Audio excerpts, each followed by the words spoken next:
Welcome back to the Community Corner podcast, where we explore the companies in the S500 through the lens of behavioral finance. I'm Arnav. And I'm Nikhil. Today, we're focusing on Gilead Sciences, Inc., a biopharmaceutical company known for its innovative therapies in areas such as HIV, hepatitis, and oncology. Gilead has been a significant player in the development of life-saving drugs. We'll be discussing how behavioral finance impacts their decision-making, diversity and inclusion efforts, adaptation to different markets, and how they compare to other companies in the industry. Let's get started. Gilead Sciences has been a leader in the biopharmaceutical industry for years. From a behavioral finance perspective, how do biases like optimism bias and confirmation bias influence their decision-making, especially in areas like drug development and market strategy? Optimism bias is particularly relevant to Gilead's approach, especially in their drug development and research initiatives. In the biopharmaceutical industry, companies often have a natural inclination to be overly optimistic about the success of their drug candidates, driven by the hope of achieving significant breakthroughs. For Gilead, this optimism can lead to substantial investments in research and development, fueled by the belief that their innovative therapies will yield successful outcomes. While this optimism drives progress, it also exposes Gilead to risks if the outcomes don't align with expectations, leading to potential setbacks in drug approvals or market acceptance. Confirmation bias also plays a role, particularly in how Gilead interprets clinical trial data and market feedback. The company's confidence in its established expertise in treating complex diseases like HIV and hepatitis can lead to a tendency to seek out information that supports their current strategies and product pipelines. This bias might result in Gilead continuing to. And this focus on leveraging their expertise while confidently pursuing new therapies has helped Gilead maintain its leadership position in the biopharmaceutical industry, appealing to both patients and investors who value innovation and long-term growth. Exactly.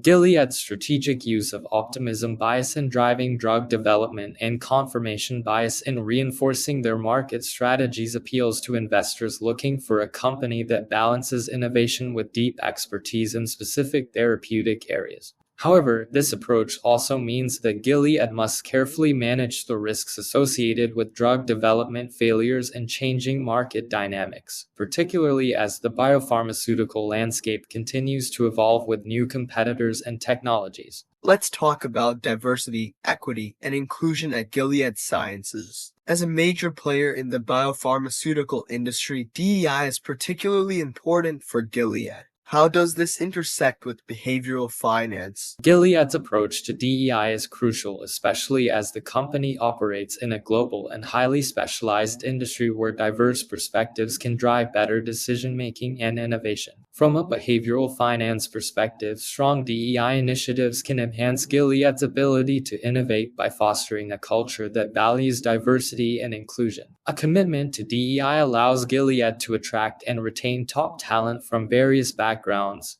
which is essential for maintaining its competitive edge in biopharmaceutical research and development. For investors, Gilead's focus on DEI can signal that the company is socially responsible and aligned with modern societal values, which can enhance its reputation and appeal to ESG-focused investors. Additionally, DEI efforts can help Gilead build stronger relationships with patients, healthcare providers, and communities, reinforcing its brand as one that values inclusivity and patient care. Investors are increasingly considering DEI when evaluating companies, especially in healthcare and pharmaceuticals, where the ability to innovate and serve diverse populations is critical to long-term success. That's right. By embedding DEI into their corporate culture and research initiatives, Gilead not only improves its ability to serve a broad range of patients but also strengthens its market position and attractiveness to socially conscious investors.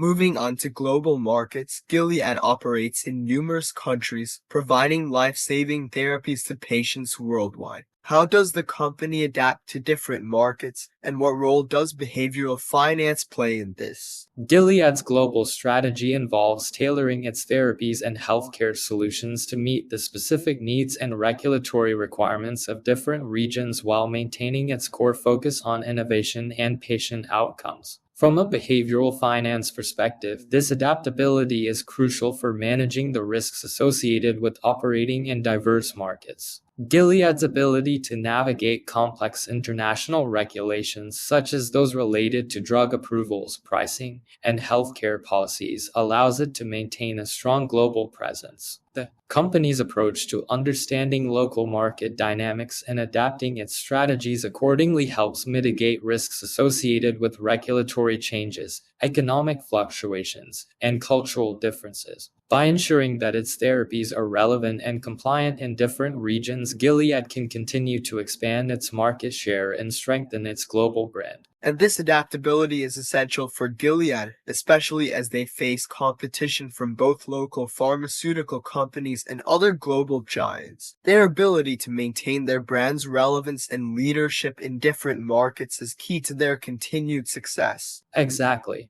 Gilead's focus on understanding local market dynamics and adapting its strategies accordingly allows them to remain a dominant player in the biopharmaceutical industry while staying ahead of emerging trends and challenges. However, this also requires them to be proactive in responding to changes in global healthcare needs, regulatory environments, and competitive pressures. Now, let's compare Gilead Sciences to other companies in the biopharmaceutical and healthcare sectors like Pfizer, Merck, and Johnson & Johnson. How do the behavioral finance dynamics differ?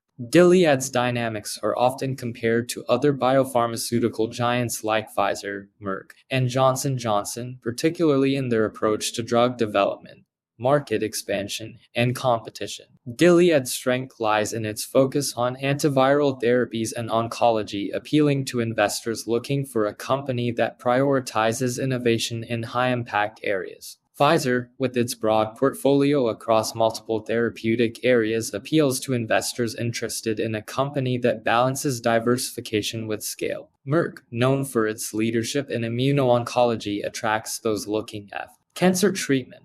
Johnson & Johnson, with its focus on pharmaceuticals, medical devices, and consumer health products, appeals to investors interested in companies that integrate healthcare across multiple sectors. Gilead's behavioral finance dynamics are shaped by its reputation for innovation, strong global presence, and adaptability, making it an attractive option for those seeking stability and growth in the biopharmaceutical industry. And unlike Johnson & Johnson, which has a diversified focus across pharmaceuticals, medical devices, and consumer health, Gilead's strength lies in its specialization in antiviral and oncology therapies, appealing to a different type of investor and market. Absolutely. Each of these companies has its own behavioral finance dynamics that influence how investors perceive their value and potential risks. For Gilead, the focus on specialized therapies, patient care, and global reach provides a unique value proposition in the biopharmaceutical industry. To sum up, Gilead Sciences' approach to business is deeply influenced by behavioral finance principles, whether it's through their drug development strategies, global market adaptations, or their approach to DEI. But like all companies, they are still subject to the biases and perceptions that can influence investor behavior. That's right.